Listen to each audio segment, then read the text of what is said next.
beralih ke gerbang gua yang terdapat dua penjaga di tengah hujan salju. Penjaga ini salah satunya berjenggot dan memakai kacamata. Dia melihat Code yang sedang mendekat ke arahnya. Code sedang berjalan dan merasa kedinginan. Setelah melihat Code, penjaga pintu gerbang menanyakan kepada Code, "Siapa kau? Apa kau tahu tempat ini tempat apa?" Code menjawab, "Ini adalah fasilitas pengikut Boro, bukan? Aku adalah kenalannya. Bisa tolong kalian biarkan aku masuk." Penjaga gerbang mengatakan, "Maaf, tapi Tuan Boro tidak ada di sini. Jadi pulang saja sana." Code mengatakan, "Bodoh. Mau bagaimana lagi?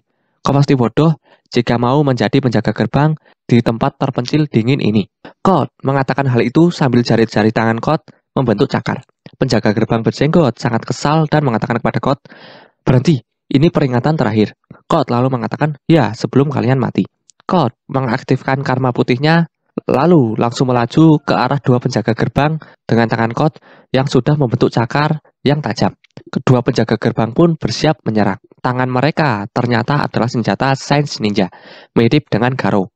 Kedua penjaga ini menembaki Code dengan senjata ilmiah ninja yang ada pada tangannya. Code kemudian menggunakan jutsu istimewanya. Jutsu Code mengeluarkan benda semacam sabuk hitam dan mengarah ke bawah penjaga gerbang. Code berhasil selamat dari serangan tembakan penjaga gerbang. Penjaga gerbang terkejut dengan Code yang tiba-tiba menghilang. Mereka juga kebingungan dengan sabuk hitam yang ada di bawahnya. Kemudian Code muncul dari sabuk hitam itu dan berada di belakang penjaga gerbang berjenggot. Penjaga gerbang satunya yang memakai penutup mulut atau masker berusaha memperingatkan penjaga gerbang berjenggot kalau musuh ada di belakangnya. Namun Code langsung menusuk penjaga gerbang berjenggot menggunakan cakarnya. Lalu penjaga gerbang yang memakai masker menembaki Code menggunakan senjata ilmiah ninja. Namun Code melindungi dirinya menggunakan tubuh penjaga gerbang berjenggot. Kemudian Code melilitkan sabuk hitam ke penjaga gerbang bermasker. Penjaga gerbang ini terkejut dengan sabuk hitam yang tiba-tiba melilit tubuhnya. Sabuk hitam yang melilit penjaga gerbang bermasker lalu memunculkan cakar. Cakar ini adalah cakar dari tangan Code. Code memasukkan jari tangan cakarnya ke dalam sabuk hitam di bawahnya. Kemudian cakar Code muncul di sabuk hitam yang melilit penjaga gerbang bermasker. Penjaga gerbang ini kesakitan karena ini seperti ditusuk secara langsung oleh cakar Code. Sabuk hitam Code terhubung dalam satu dimensi. Code lalu mengatakan, "Kalian sudah bekerja dengan keras. Sekarang istirahatlah." Penjaga gerbang bermasker menyuruh Code untuk menghentikan tindakannya. Namun Code tidak memperdulikannya. Code kemudian memasukkan tangan cakarnya lebih dalam. Penjaga gerbang bermasker merasa sangat kesakitan dan memuntahkan darah karena tusukan Code yang semakin dalam. Dia lalu tergeletak. Code mengatakan, "Sedikit olahraga membuat badanku jadi hangat." Code lalu berjalan menuju pintu gerbang dan mengatakan, "Tapi masih sangat dingin. Ayo kita masuk." Code mengatakan kita, namun para penjaga sepertinya sudah mati karena tusukan dari Code yang fatal. Beralih ke ruangan fasilitas pengikut Boro, di sini terdapat kakek tua berjenggot yang sedang duduk. Dia terkejut dengan Code yang tiba-tiba datang dan menyapanya. Kakek berjenggot ini bernama Buck. Buck mengatakan, "Astaga Code, apa yang kau lakukan di sini? Ada tugas dari Jigen?" Code mengatakan, "Jigen sudah mati, dan sepertinya Boro juga." Buck mengatakan, "Sepertinya ada masalah. Apa yang terjadi?" Code menjawab, "Banyak. Keadaan tiba-tiba menjadi sangat sibuk. Ngomong-ngomong, bagaimana kabar Eida?" Buck gugup berkeringat dan menanyakan kepada Code, "Kau ini bicara apa?" Code menjawab, "Aku yakin Boro diam-diam menyimpan beberapa cyborg di sini yang telah diperintahkan oleh Jigen untuk dimusnahkan, walau aku tak tahu motifnya. Mungkin untuk senjata rahasia, pokoknya bawa aku padanya." Buck mengatakan, "Aku sama sekali tak berniat untuk menentangmu.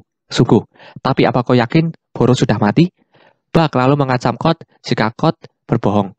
Melihat wajah Code yang diam dan serius, Buck percaya jika Boro sudah mati.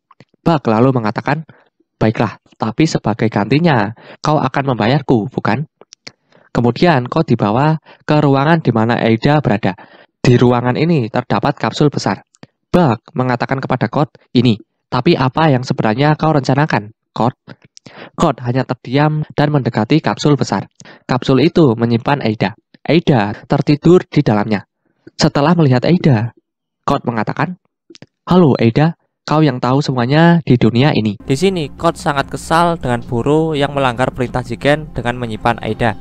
Code juga tidak mengetahui apa rencana Boro. Bug menanyakan kepada Code mengapa Code tidak melaporkannya kepada Jigen soal Boro. Code menjawab bahwa dirinya tidak yakin dan tidak tega untuk membunuh teman baik. Code tidak membayangkan kalau tindakan Boro akan jadi sangat berguna. Code berniat membangunkan Aida. Namun Bug agak keberatan untuk melepaskan Aida, karena Aida tidak bisa dipaksa patuh hanya dengan kekuatan saja. Selain itu, Aida ada di tingkatan yang berbeda.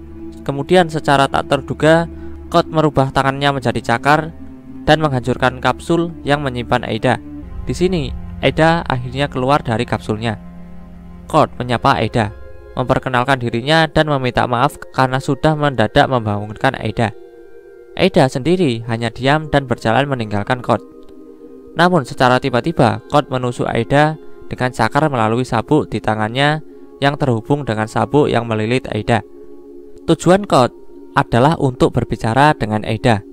Jika Aida tidak menghiraukannya, maka Code akan membunuhnya sesuai perintah Jigen. Code lalu terkejut karena tangannya tidak bisa menusuk Aida lebih dalam. Tangannya tidak bisa bergerak sesuai kemauan Code. Itu salah satu kekuatan Aida. Aida mengatakan kepada Code bahwa dirinya bukan tidak menghiraukan Code. Karena Aida tertidur lama, dia khawatir nafasnya bau tak sedap. Aida kemudian menyuruh Bug untuk mengantar Code ke bar dan dirinya akan menyusul. Code dan Bug pun pergi ke bar dan menunggu Aida. Code menanyakan kepada Bug apakah Aida tertarik dengan Code. Bug lalu mengatakan kepada Code bahwa Aida sudah mencuri hati Code. Itu adalah kekuatan Aida. Itulah alasan mengapa Code tidak bisa menyerang Aida. Code sudah tamat. Code heran dengan Aida. Penglihatan segala itu saja sudah curang, tapi Aida masih punya kekuatan lainnya. Kemudian Aida tiba ke bar. Aida menjelaskan bahwa ada kamera keamanan di setiap sudut dunia ini, dan Aida bisa mengaksesnya kapanpun. Sebagian besar Aida sangat bosan, namun kadang Aida melihat sesuatu yang menarik, seperti kematian Otsutsuki. Aida mengetahui kematian Isshiki dan saat Code berbicara dengan jiwa Isshiki. Code terkejut dengan penglihatan Aida. Code menanyakan kepada Aida bagaimana cara kerja penglihatannya. Aida menjelaskan kalau kesadarannya rasanya berpindah ke tempat itu. Aida juga bisa melihat ke masa lalu, namun Aida tak bisa melihat kejadian sebelum dirinya lahir. Code kemudian menanyakan kepada Aida apakah dia bisa melihat masa depan. Aida menjawab tidak. Ini bukan kekuatan ramalan. Aida hanya bisa melihat kejadian secara langsung atau memilih peristiwa dari masa lalu. Aida lalu menebak kalau Code ingin tahu mengenai bagaimana cara melepas pembatas kekuatan dalam tubuh Code. Code mengatakan yap, agar bisa membunuh Hokage dan Uchiha. Saat ini Code mungkin bisa melakukannya, namun dia tak ingin menyulitkan dirinya. Aida menjelaskan kepada Code bahwa hanya Amado yang bisa melepaskan pembatasnya, memakai pengenalan iris dan kode perintah suara. Kedua autentikasi biometrik itu dibutuhkan dan Aida tak tahu apa kata kodenya. Code mengatakan kalau autentikasi biometrik itu bukanlah masalah. Code hanya harus melakukan jurus perubahan dan berubah menjadi Amado. Aida mengatakan kalau itu tak mudah. Amado mengubah matanya dengan alat sense ninja. Jutsu perubahan tidak bisa meniru teknologi yang kompleks. Jadi, Code harus membuat Amado bekerja sama atau membawa matanya. Itu sebabnya Amado berlindung di desa shinobi.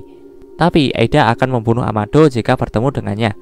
Itu karena Amado mengubah ulang tubuh Aida dan Amado telah merebut cinta normal dari Aida. Itu yang menyebabkan Aida membenci Amado. Semua orang akan terpikat pada Aida, baik pria maupun wanita. Karena kekuatan Aida yang memaksa mencuri hati mereka, Aida menjadi tidak mengetahui hati mereka yang sebenarnya. Itu yang menurut Aida membosankan dan merepotkan. Aida membenci Amado karena dia membuatnya seperti itu. Bug kemudian berniat pergi, namun Code menahannya dengan sabuk hitam. Bug juga terpikat dengan Aida, namun karena dia pemalu, dia tak bisa memperlihatkannya. Code menjadi paham mengapa Boro melanggar perintah Jigen dan tidak memusnahkan Aida. Itu karena Boro terpikat pada Eida. Code mempertanyakan kepada Eida mengapa Jigen tidak terpikat padanya. Eida menjelaskan kalau Jigen adalah pengecualian. Ada dua macam hati yang tak bisa dicuri oleh kekuatan Eida, yaitu saudara sedarah dan Otsutsuki. Eida lalu mempertanyakan kepada God mengenai Kawaki. Eida juga menceritakan kepada God kejadian saat Ishiki dibunuh Kawaki. God mengatakan kepada Eida bahwa kekuatanmu tidak berpengaruh kepada Kawaki. Mungkin kau bisa memiliki hubungan normal dengan Kawaki, dan itu juga berlaku pada Boruto. Itu karena Boruto dan Kawaki mengalami Otsutsuki-fikasi. Eida mempertanyakan tujuan God, yaitu mengenai menumbuhkan pohon suci dengan memberi makan Boruto maupun Kawaki kepada Jubi. God menanyakan kepada Eida bahwa apa tidak masalah jika kau harus kehilangan satu pangeranmu. Eida sendiri menjawab tak masalah. Kemudian Eida mengatakan kepada God bahwa para Kage sedang berunding. Mereka mencarimu untuk bisa menghentikan rencanamu. Tapi aku bisa melihat dan mendengar semuanya. Kau tak akan pernah tertangkap. God mengatakan kepada Eida, bagus, kau memang yang terbaik. Aku benar telah percaya padamu. Baiklah, untuk menyambut tujuan kita berdua, bagaimana kalau kita bersulang? Sekali lagi kuucapkan senang bertemu denganmu, Eida. Eida menjawab, begitu juga aku, God. Aku mengandalkanmu. God dan Eida sama-sama memegang gelas dan akan bersulang. Waktu pun berlalu, Boruto sedang berkumpul dengan Kawaki, Sarada, dan Mitsuki. Boruto menjelaskan mengenai obat yang menghambat Otsutsuki-fikasi kepada Kawaki. Dengan perasaan marah, Kawaki mengatakan kepada Boruto, kau pasti bercanda? Bagaimana dengan rencana untuk menanamkan karmamu kepada tubuh God? Jika kau mati sebelum kita bertemu dengannya karena obat itu, semua akan percuma saja. Boruto mengatakan kepada Kawaki, bukankah itu cuma hipotesismu saja? Tak ada jaminan itu berhasil. Dengar, aku tak tahu seberapa kuat God itu, tapi kita punya kemungkinan untuk bisa menang darinya, bukan? Sarada mengatakan, kalian berdua berhenti bertengkar. Kita di sini untuk berlatih. Jadi diamlah dan fokus. Di sudut lain, Naruto dan Konohamaru sedang mengawasi Boruto, Kawaki, Sarada, dan Mitsuki. Sambil melihat Boruto dan lainnya, Konohamaru mengatakan, ya ampun, Kawaki sama sekali tak punya semangat tim. Kawaki mengatakan, bukankah sudah jelas, kita ini bukan tandingan God. Boruto mengatakan, dan itu sebabnya sekarang kita latihan, supaya kita bisa jadi sedikit lebih kuat. Sarada mengatakan dengan keras, oke, kalian berdua cukup. Kalian mengganggu latihan. Kawaki mengatakan kepada Sarada, kenapa kau sendiri tidak diam? Apa pula gunanya duduk diam di tempat sunyi? Sarada mengatakan, ini adalah latihan pengendalian cakra yang penting, yang paling dasar. Ya ampun, sok sekali padahal masih pemula. Dengan perasaan marah, Kawaki mengatakan, dengar, dasar itu bagus, tapi mau berapa tahun kau berencana untuk berlatih seperti ini untuk mengalahkan God? 5 atau 10 tahun? Ini tak lucu. Boruto mengatakan dengan keras, hei, kau mau meremehkan latihan shinobi? Biar ku ingatkan kalau kau sendiri yang awalnya meminta belajar ninjutsu. Kawaki mengatakan, maksudku, ini tak efisien. Ini mungkin memang tradisi atau semacamnya, tapi kita membutuhkan semua waktu yang kita punya. Mitsuki mengatakan kepada Kawaki, jadi Kawaki, apa saranmu? Kawaki mengatakan, hal yang jauh lebih simpel dan mungkin kalian semua suka. Setelah mengatakan itu, Kawaki langsung menyerang Mitsuki menggunakan tangan perubahannya. Mitsuki langsung menangkis serangan Kawaki. Boruto terkejut dengan tindakan mereka. Kawaki mengatakan kepada Mitsuki, tangisan bagus Mitsuki, kau menjanjikan seperti dugaanku. Mitsuki mengatakan, jadi begitu, latihan dengan bertarung. Jujur saja, aku tak keberatan. Melihat tindakan Kawaki, Konohamaru berniat mendekati mereka, namun dihentikan oleh Naruto. Naruto menyuruh Konohamaru untuk memperhatikan saja. Sarada mengatakan kepada Kawaki, berhenti. Memutuskan seenaknya, apa kau sudah lupa kalau aku kapten tim ini? Kawaki mengatakan, aku sudah diasah oleh Jigen sejak aku masih kecil. Sebagian besar ajarannya adalah latihan tempur yang sangat kejam. Setiap detik hidupku seperti neraka. Aku berharap untuk mati, tapi itu juga mustahil. Pada akhirnya aku mulai berpikir kalau aku sungguh menginginkan kekuatan untuk membunuh si brengsek itu. Dan saat itulah aku mulai berkembang dengan pesat. Jadi walaupun Jigen itu seorang yang jahat, sepertinya metodenya itu rasional dan masuk akal. Setelah mengatakan itu, Kawaki melepaskan tangan perubahannya dan menyerang Mitsuki kembali. Namun Mitsuki berhasil menghindari serangan tangan perubahan Kawaki. Sarada mengatakan kepada Kawaki, "Itu logika yang terlalu ekstrim. Apa kau sungguh sebodoh itu?" Kawaki mengatakan, "Berhentilah mengeluh dan serang aku. Musuh asli tak akan diam saja, kau tahu?" Kawaki lalu menyerang Sarada dengan tangan perubahannya. Sarada menghindari serangan Kawaki dengan melompat ke udara. Saat di udara, Sarada mengatakan, "Oke, aku marah sekarang. Kau akan menyesali ini." Sarada lalu menyerang Kawaki menggunakan teknik bola api. Namun Kawaki menangkis serangan api Sarada menggunakan tangannya yang berubah menyerupai tameng. Kawaki lalu keluar dari kepulan asap. Sarada yang melihat Kawaki dengan cepat melempar shuriken kepada Kawaki. Kawaki terkena shuriken itu dan tergeletak. Boruto, Sarada, dan Mitsuki heran dengan Kawaki yang begitu mudahnya terkena shuriken. Ternyata Kawaki yang terkena shuriken itu adalah Bunshin. Secara mengejutkan, Kawaki yang asli berada di belakang Sarada dan siap menyerang. Boruto dengan cepat melindungi Sarada dari serangan Kawaki. Sambil menangkis serangan Kawaki, Boruto mengatakan kepada Kawaki, "Sudah cukup, kau ini sebenarnya mau apa?" Kawaki menjawab, "Santailah, ini cuma sparring, tak akan ada yang mati."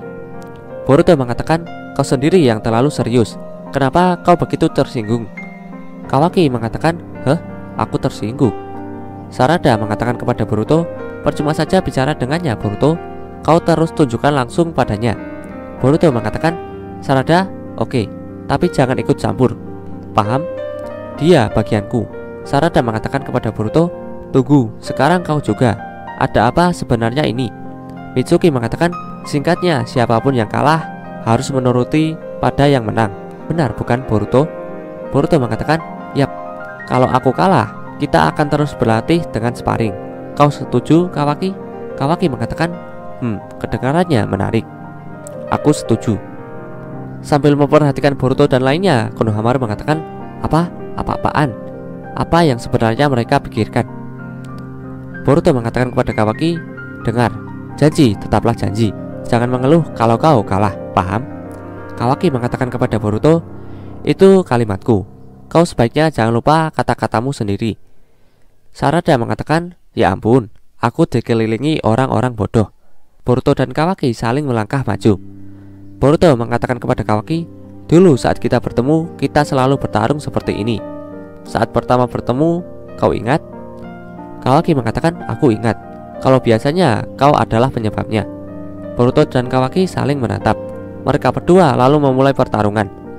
Boruto dan Kawaki sama-sama terkena pukulan. Kawaki lalu menyerang Boruto menggunakan tangan perubahannya. Boruto pun berhasil menghindar dan menggunakan kake Bunshin no Jutsu. Para Bunshin Boruto menyerangi Kawaki. Boruto berniat menyerang Kawaki menggunakan Rasengan. Namun Kawaki menggagalkannya dengan melemparkan senjata dari tangan perubahannya kepada Boruto. Kawaki lalu menembakkan sinar penghancur dari tangan perubahannya. Boruto dengan cepat mengaktifkan karma dan menyerap tembakan Kawaki. Boruto lalu menggunakan Raiton Jinraisen untuk menyerang Kawaki. Kawaki dengan refleks menyerap Raiton Boruto dengan telapak tangan kosong tanpa karma. Kawaki pun gagal menyerapnya karena telapak tangan Kawaki tidak ada karma.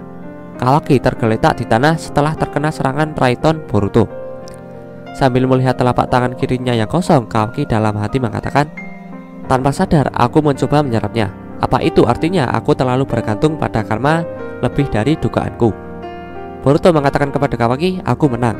Setidaknya kali ini. Mau komplain?" Sarada mengatakan, "Game over. Kuharap sekarang mereka tidak ribut lagi."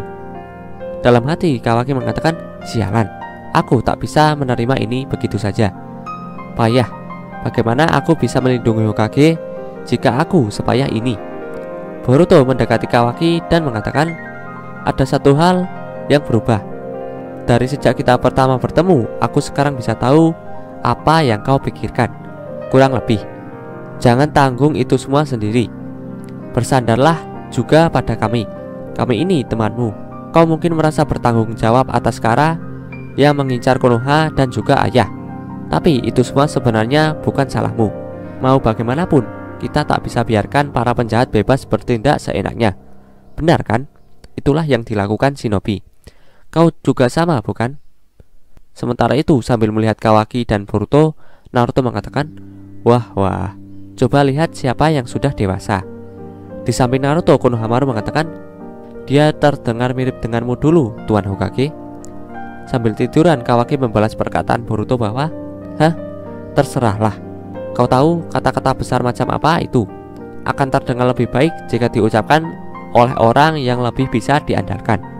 Sarada mengatakan, aku tak percaya dia mengatakan itu. Dia sudah kalah. Mitsuki mengatakan, sikap yang jelek. Masih sambil tiduran, Kawaki mengatakan kepada Boruto, yah, mau bagaimana lagi, aku akan menurutimu untuk sementara ini, dan dengan caramu itu juga. Boruto mengatakan kepada Kawaki, bodoh, kami yang harus menurutimu. Sambil melihat Boruto dan Kawaki, dalam hati Naruto mengatakan, berjuanglah kalian semua dan jadilah jauh lebih kuat lagi. Boruto mengatakan, baiklah, mari kita teruskan latihan sekarang juga. Kawaki melihat telapak tangan kirinya lalu menggenggam. Dalam hati Kawaki mengatakan, aku bersumpah akan jadi lebih kuat, walau demi apapun juga.